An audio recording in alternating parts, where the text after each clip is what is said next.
Okay, here's the deal, guys.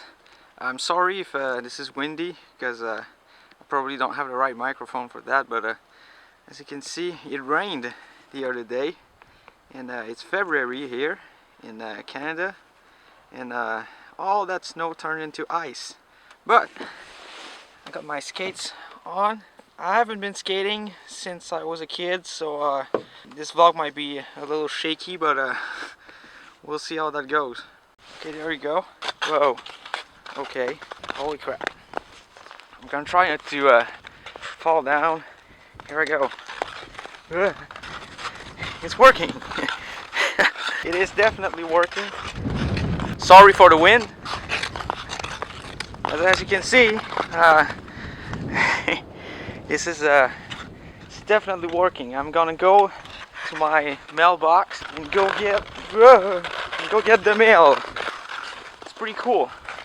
Okay, so there's my mailbox all the way over there, and you can see all that ice in the driveway. There we go. I'm gonna get there. Hopefully I won't fall. Sorry if I look like a dumbass. I don't do that every day. But there you go, I'm skating to my mailbox. Oh! Oh shit, it's cracking.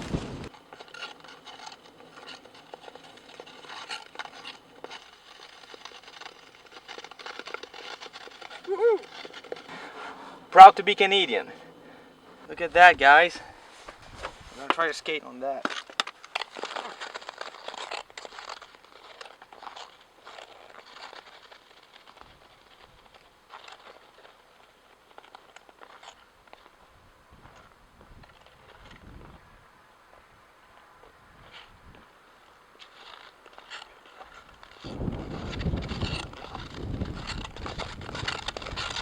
As you can see, this is what happens when it rains during winter. And there you go. That's what it looks like.